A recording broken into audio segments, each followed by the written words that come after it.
actually love this type of trail. It's kind of rocky, got a nice incline.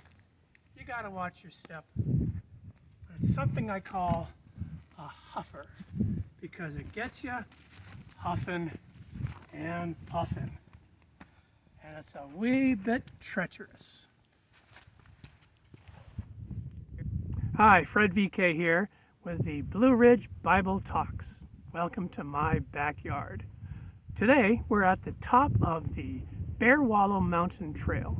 It's a glorious hike up through the woods and you come to this beautiful opening. Well, we're here to talk about a subject. Is Jesus God? But more than that, so what? So what if he's God? What does that mean to us? What does that mean to anything? Well, it might not mean anything to you, but to the writers of the New Testament and to the new Christians, oh my goodness, it meant everything. Because it is this God who comes to earth, becomes one of us. This is what we see in the passage we looked at last time in Philippians chapter 2. So let's take a peek there again. What we talked about last week was how Jesus comes from heaven, equality with God, and then how he is exalted and he's given the name above every name and every knee shall bow to him, etc., etc. It's a beautiful tale, but what we skipped over is the why. So let's back up for a second. I'm in Philippians chapter 2, starting in verse 6, speaking of Jesus, who being in very nature God, did not consider equality with God something to be grasped. Now here's the point. That is the given. Paul is not trying to prove that Jesus is God. None of the New Testament writers are doing that. They all take it for granted. It is the starting point. And we could translate this first part here as, even though he was equal with God, he didn't consider equality with God something to grasp. But, oh, this is an important but made himself nothing. Literally, but emptied himself. Now there's a lot of theories. Emptied of what? His glory, probably. His attributes, certainly. His deity? No. He retains his deity.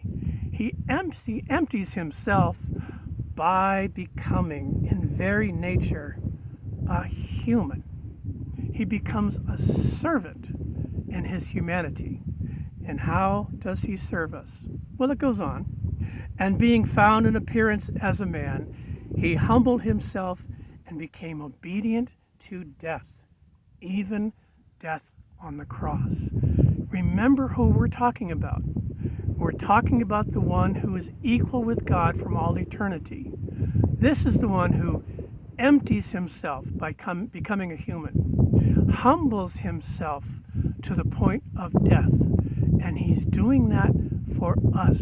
He's doing that at the very center of the will of God.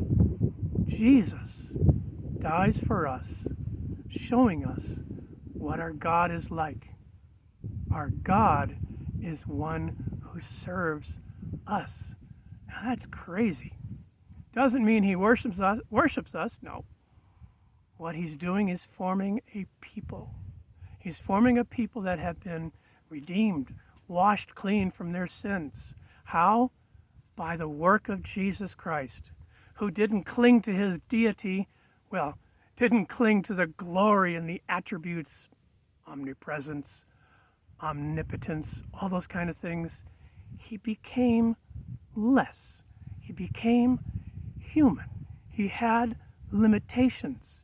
And in those limitations, the very crowning achievement is when he died on the cross.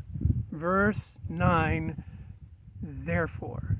That's why he's exalted. That's why he's raised up. And that's why every knee bows, every tongue confesses, all those things we talked about last week. And it is to the glory of God the Father. Now, one more thing.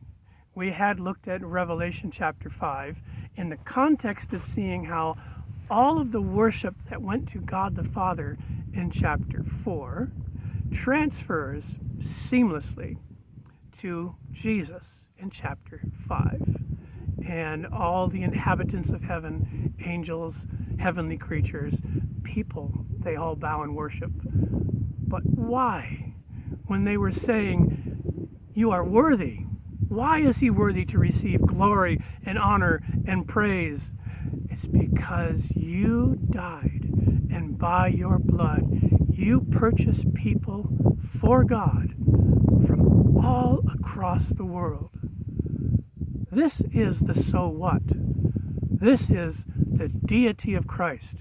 He is God, but he's God in the flesh. And those two features are always held together, sometimes in the very same verse. Now, what we're going to look at next time is the same theme, the deity of Jesus and his humanity and the focus on the cross. That'll be in the book of Colossians. We'll see you then.